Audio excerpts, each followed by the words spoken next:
Hey guys, how's it going? It is I, the real Randy Chavez. My hair is looking like Daniel Day-Lewis in Five Gangs in New York. I'm just Gangs in New York.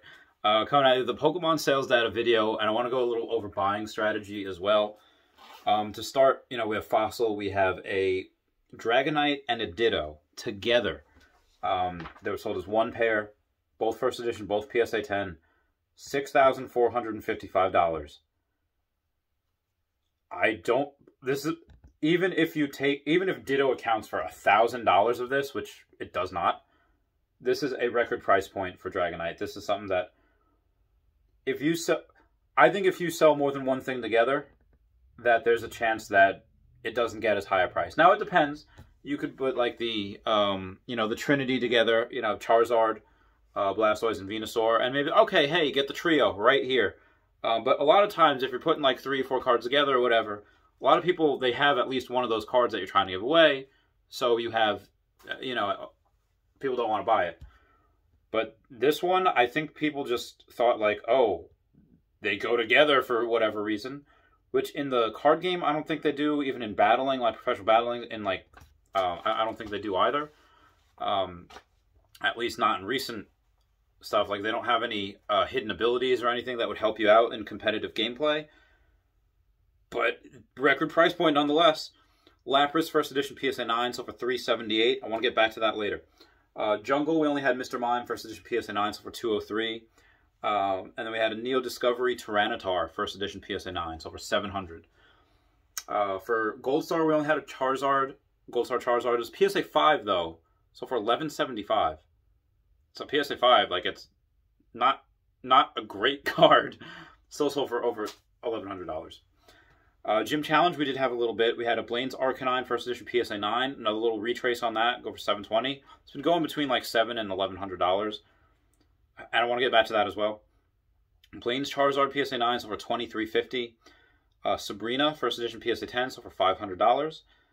Giovanni first edition PSA 10 sold for $480. And a Blaine first edition PSA 10 sold for $585. So Blaine seems to be the popular out of those trainers. But I saw a Koga sell for like $800 last week, and I was like, that's a lot. Sabrina's Drowsy first edition PSA 10 sold for $110. We have a couple things in Neogen as well. We have a Feraligatr number 4. So the one that is less money, or like the one that's not as common, or it is more common. This Feraligatr first edition number 4 is the Feraligatr artwork that is more common. It's easier to get, usually not worth as much. But a BGS 9.5 is apparently worth $1,275. BGS 9 does outclass PSA 9 almost every time, unless you have like a ridiculously strong 9. Like, that's a clean copy. And then you have BGS 9.5. It's like, all right, about the same, but maybe the corners are off or whatever's off. This is one of those cases where a 9 doesn't get half this. Does not get half this. Maybe a third of this. Yeah, about a third of this. Kingdra first edition PSA 9 sold for $208. Lugia first edition PSA 4 sold for $455. Lugia first edition PSA 6 sold for $780. I think that should get a little more, because I think the 7s are starting to go up to like $2,000 now. And we had a T17 first edition PSA 9, $5,659. I'm not sure that's a record price point, but that is damn close. And that's not even at a big PWCC auction block or anything. Skyridge, we do have not a lot, a decent amount. Crystal Golem, PSA 10, $1 shy of $1,500, $1,499. The rest of these are PSA 9 from Skyridge. Machamp, $189. Raichu, $188. Raikou, $337. Rhydon, $175. Starmie, $279. Steelix, $174. Umbreon, $860. So that Umbreon PSA 10 would probably be the only thing that would have got above the Crystal Golem. And a Vaporeon PSA 9 sold for $610. That might have also got, if that was PSA 10, above the Crystal Golem. And a Xatu PSA 9 sold for $213. Now, buying strategy, and what I want to go over, Lapras first edition PSA 9. This had sold previously for over $500. It will sell again for over $500. If you want to buy something that I think is undervalued, Lapras is very safe, very decent. People are always going to want that. That's the first appearance of Lapras in that fossil. In that fossil set, that fossil pack, Lapras is ubiquitously known enough to be on the artwork with Aerodactyl and Zapdos. The other two legendary birds, Articuno and Moltres, are not on the artwork. But Lapras, Aerodactyl, and Zapdos are. So that's all I'm saying for Lapras. But something else, like Blaine's Arcanine, this is a little different because it's not the first appearance of Arcanine. First appearance of Arcanine happened in base set. But this is something where if anyone had the original Pokemon Handbook, the official Pokemon Handbook from the 90s, you see that it's, okay, Bulbasaur gives it gives all the information that you would find on a Pokedex. It might even give its Pokedex entry, but at the bottom it gives like a little thing on like War Turtle uses its ears or whatever, or its things to like help hunt for food.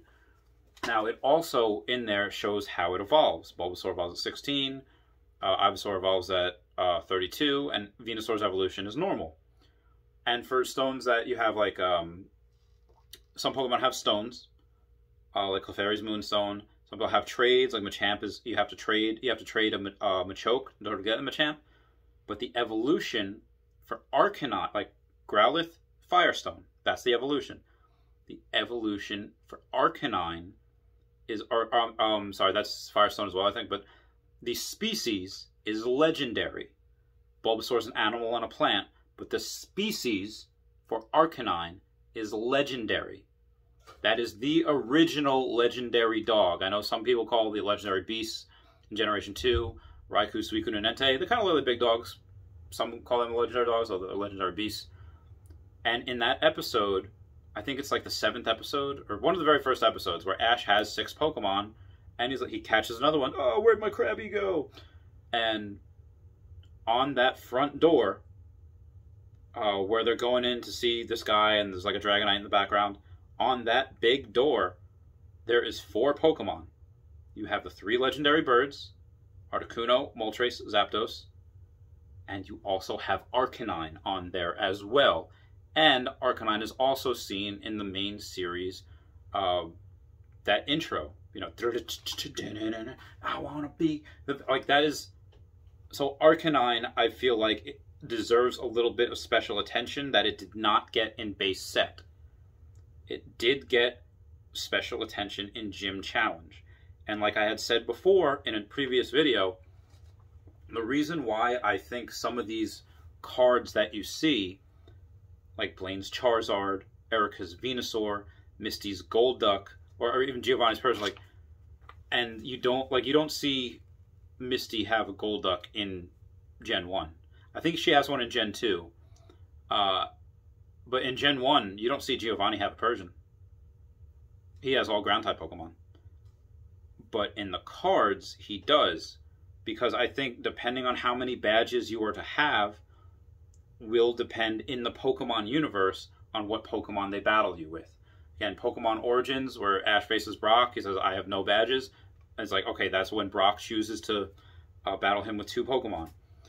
So Blaine's Arcanine, which has already sold for First Edition PSA 9 in the 1100s, and the PSA 10s have been selling for, I think, 3,500 was the last one.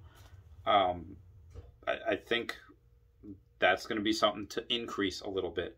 And honestly, guys, I'm going to tell you guys the same thing that I tell my people in my Tesla videos, is that you have to buy and you have to hold, and you have to have the stomach to say like, oh, I should have bought here, I should have waited, or oh, I shouldn't have sold. No, I forget who said it, but the biggest transfer of wealth, whether it be stocks or Pokemon, goes from the impatient to the patient. The biggest transfer of wealth comes from the impatient to the patient. Okay, so I told one of my Patreon members, that was saying hey, should I move on this? Should I sell now? I was like, okay, listen, you've been hustling, you've been struggling, you've been, eating dirt, you've been putting your face to the ground and just moving. There's a time to hustle, and there's a time for patience. Sometimes those two meet. Like me, I sold my Tesla, half of it at the time, when it was at $440, to buy a first edition BGS 9 Charizard at $60,000. Okay? Tesla at $440, Charizard at $60,000. That Tesla is now up to $600 a share, roughly, like $590 or whatever. And that first edition BGS 9 Charizard, the last couple that have sold, have gone down to $40,000. Okay, so I think they're about up there now in the PWCC auction, so we'll probably see a little bit of a, you know, it was up here, you know, it retraced down here, and it's going to, you know, go up a little bit. But I don't care. Like, long term, you cannot care about that stuff. You buy Lugia PSA 8 at $2,500, like I did, again, 2 of them at $2,500, and then they start selling for $2,000. I do not care. You have to understand that Pokemon is a very young hobby, 25 years old. Not everyone is into it. Yeah, we had a bunch of people with Logan Paul, and, you know, that Logan Paul bump, and maybe some people got out. They're in for a little bit of a fad, but this is a long-term thing. This is not going away. This is not someone say like, oh, sell now while you can, while time is hot. Yes, you're going to have dips. You are going to have dips. It happens all the time. It happened in 2017. It happens every couple of years. You just have dips. It is so freaking hot in here. I don't know how to get this off. Oh my god. So the best advice that I could give you now, and this is, again, I don't have any exclusive content on Patreon, but this is Patreon type stuff, money that other people definitely charge for, is just be patient, buy and hold. The biggest regret you would have is not buying, is just not getting it, is waiting too long. And okay, sometimes that happens. Sometimes it happens where I don't want to buy here, too expensive, and then you do get a dip. You do. And you say like, good thing I didn't buy that, but impossible to time the market. Impossible to time the market consistently. You know, you can time it every once in a while. You know, broken clocks right twice a day. But in order to do that consistently, you can't. No one can. So yeah, this is just what I do. I see something that I think is undervalued, even if nobody else does yet, I buy right there, even if it's a record price point. I did that with that PSA 10 Trophy Kangaskhan. That was a record price point at that. I did that back in January. Record price point for the Trophy Kangaskhan PSA 4 for $10,000. And then it was valued X amount of months later at $25,000. I bought that PSA 10 Trophy Kangaskhan valued at $80,000. A lot of people said I was insane. And now we have people that have another PSA 10 Kangaskhan turning down $200,000. So I'm telling you, the best advice, if you have the money for it and you know that this money you are not going to need. Oh, hey, I have this much money that I know I can invest. I have other money for bills, emergencies, whatever. And you want to invest in Pokemon. Do your research. Don't like get scammed or whatever by like a jungle Pikachu for $10,000. Don't do that. Know what you're doing, but also don't be afraid to pay a record price point.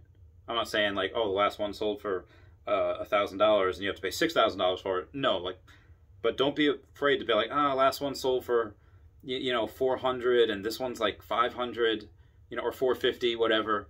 Don't be afraid to pay a record price point. I do it all the time.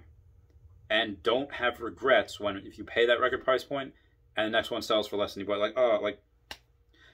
If that is going to mess with you mentally, if that is going to cause you such mental anguish, honestly, just don't invest. I've seen people do that with stocks where they're looking at it every day and it's like, dude, no, you just got to buy and hold. If you believe in the company long term, buy and hold. If you believe in Pokemon long term, which I do 100%, buy and hold. You don't care what happens in the short term. It's just me. Anyway, guys, I love you. Please comment, like, and subscribe. Comments are good for the YouTube algorithm. I love you all. Peace.